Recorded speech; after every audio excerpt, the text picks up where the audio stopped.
Hello, EITs, and welcome to Grammar and Code Switching with my colleague, Julie Jackson Forsberg. She's our Vice President of Learning at Defy Ventures. In addition to producing all of your materials, you used to study grammar or be a writing teacher or something like that? Something I nerdy? started as an English teacher, and I've done a master's in English. I love words. Okay.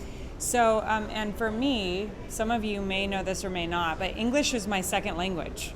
So I was in ESL classes when I came to the US at 7, and I became a grammar lover because I wanted to be able to communicate in this language. And it's amazing how many Americans who are born and raised here speaking English don't know how to speak proper English.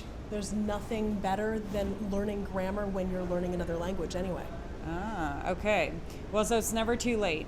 Now, what I want to make sure in this course is that although we're going to be teaching you about why good grammar really matters, I don't want to knock informal English because informal has a place. It has a place in all of our communication. It's a cultural thing, yeah, right? And we own different registers of language all the time.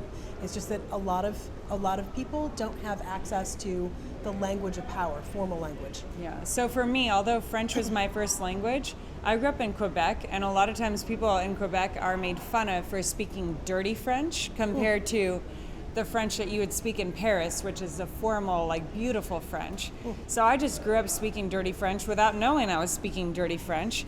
But if I go to Paris and speak dirty French, people will look down on me. I did not know that. Yeah, because it's improper. It's informal. It's like the wrong slang on stuff. And so the English that you hear spoken in many prisons and prison cultures it's a similar deal. And then what we're going to teach you today is about how to learn how to switch to the formal English so that when you want to be taken seriously in a business context or by an employer, you know how to turn the informal off and turn the formal on so you don't get looked down upon or written off for not having proper English. I think is that a good way to say it? That's a great way to say it, and I think that's the most important thing, for people to be able to control their language so that they control the impression that they're making on others. Yeah. So start off, what is grammar in the first place? So grammar is just a series of rules.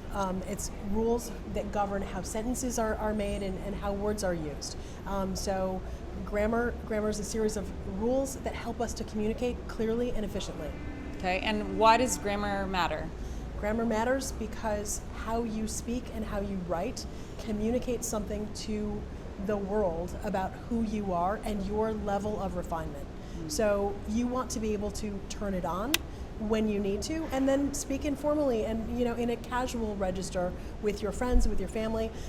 Everyone has different levels of language that they can turn on and turn off. Okay, and what's important to know about the different ways that people speak? I mean, one way's not right or wrong. Nope.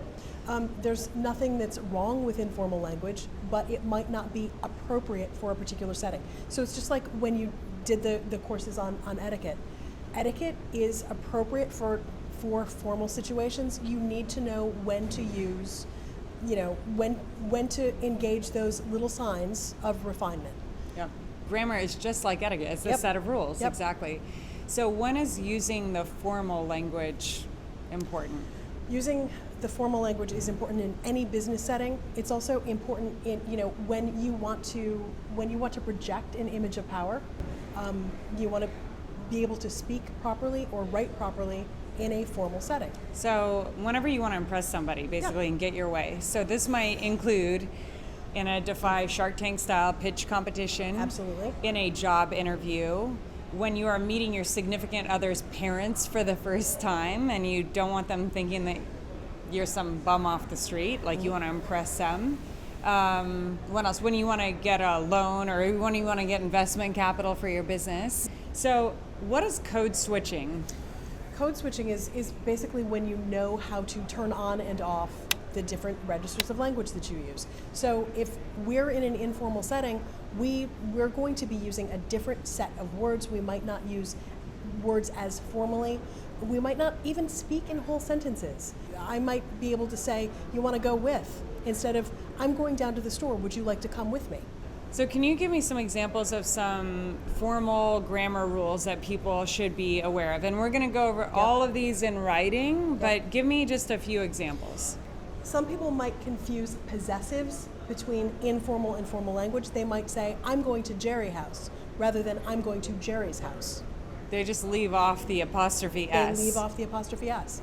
So I'm going to my friend's house, not I'm going to my friend's house. That's right. Okay. Another thing that's very, very common, with possessives is saying that's mine's rather than that's mine. So other examples are going to show up more in written language, because in spoken language we hear the same thing. So you want to be really aware of what form of the word you're using and use it properly, because your confusion, their, and their confusion, right, and to, and to confusion really is like nails on chalkboard for a lot of people. What EITs should do is practice with a partner. So choose something that you're going to look for and exchange personal statements or exchange your resumes and look for errors in each other's writing.